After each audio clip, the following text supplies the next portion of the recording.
Hello friends, and welcome to today's discussion where we're going to be talking about the 5 alternative pathways for ECFMG certification due to the fact that the Step 2 CS has been delayed by 12 to 18 months by the USMLE.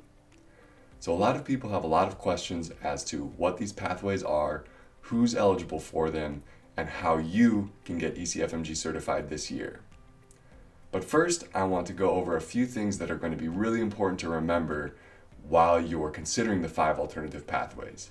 Number 1, all international medical graduates have to be ECFMG certified in order to begin residency. This is a requirement. So don't think that just because the Step 2 CS has been delayed that you can get into residency without being ECFMG certified. And some programs will require ECFMG certification at the time of application before considering you for an interview.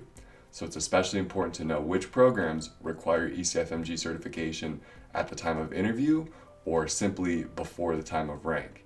And keep in mind this year, you will have to be ECFMG certified in order to participate in the post-match SOAP. Number 2 consideration.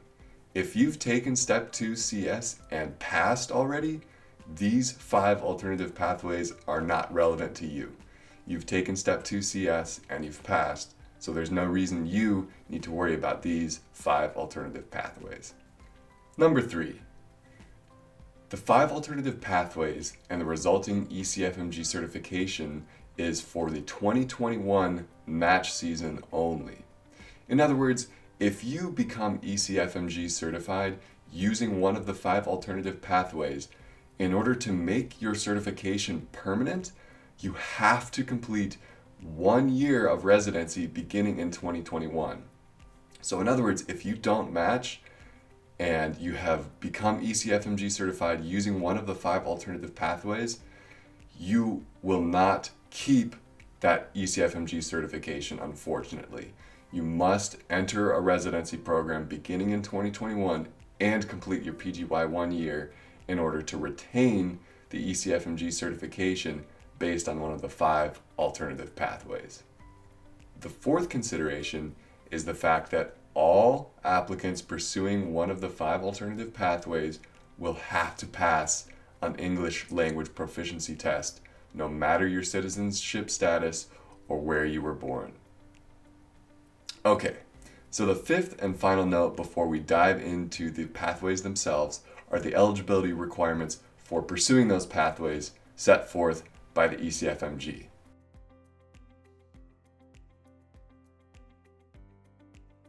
Eligibility requirement number 1.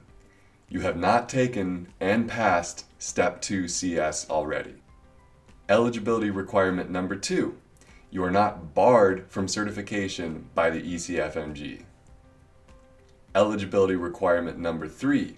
You are not barred by the USMLE from taking a STEP or STEP component between August 1st, 2020 to January 31st, 2021. Eligibility requirement number 4. You have not failed any portion of the USMLE Step 1, Step 2 CK, or Step 2 CS 2 or more times. And the 5th eligibility requirement, which is perhaps one of the most interesting and one that may disqualify a lot of people, is that you have to have taken a STEP component on or after January 1st, 2018 in order to qualify for the alternative pathway. So that means you have to have taken a USMLE component relatively recently in order to qualify for one of the 5 alternative pathways.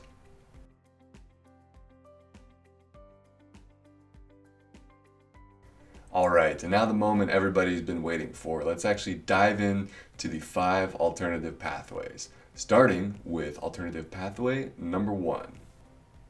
Alternative pathway number 1 is for all the residency applicants who have held an unrestricted license or registration to practice medicine without supervision in another country.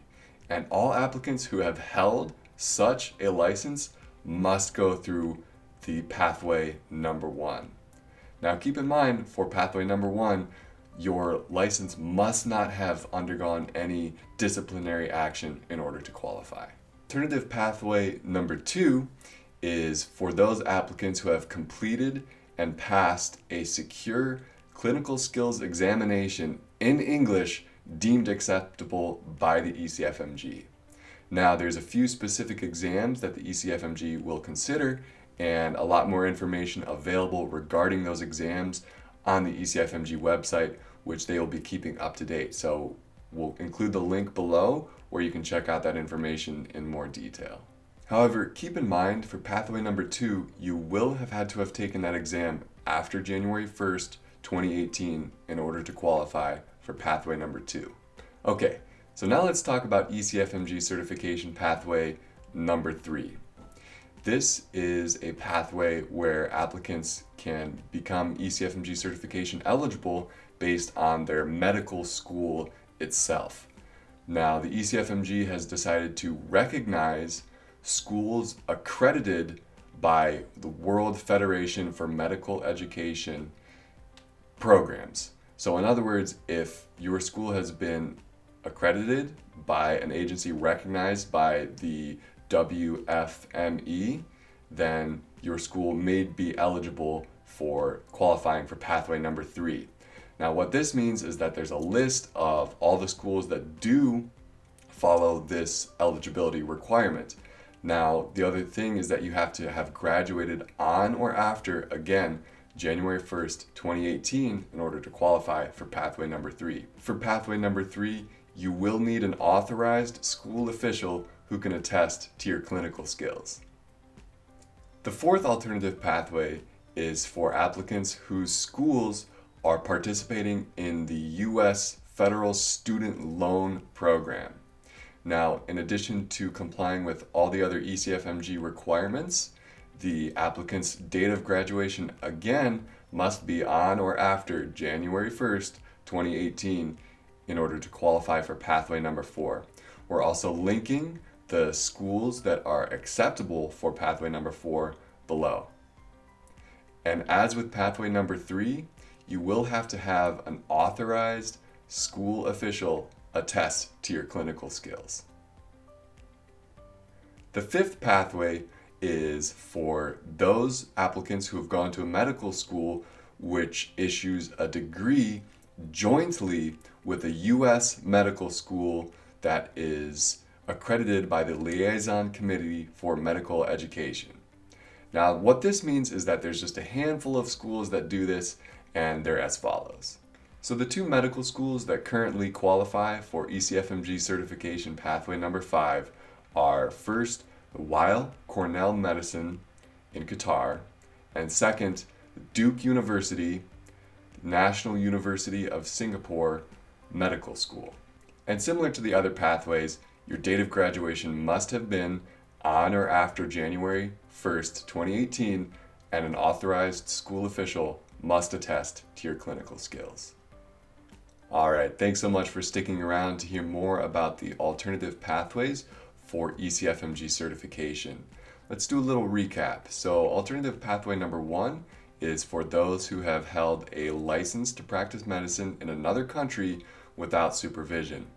Number 2 is for those who have passed a clinical skills exam deemed acceptable by the ECFMG.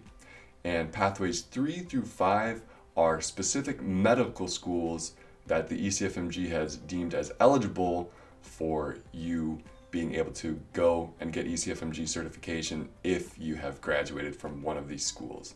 So we're going to include a lot more information below to make sure that you have all the necessary links and resources you need to keep up to date with these requirements. Thanks again for listening, everybody. Please keep in mind that the information we've shared here is from the ECFMG website. They are going to be your number one resource in terms of determining your eligibility for the alternative pathways. And the information that we presented here is accurate based on the time that we have gathered the data, and that it is possible that some of these requirements may change.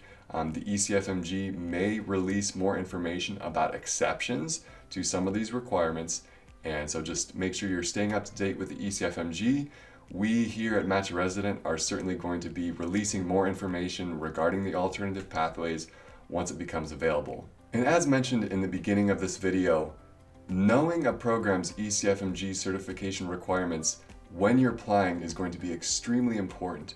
You don't want to waste your application on programs that require ECFMG certification at the time of application if you're not ECFMG certified yet.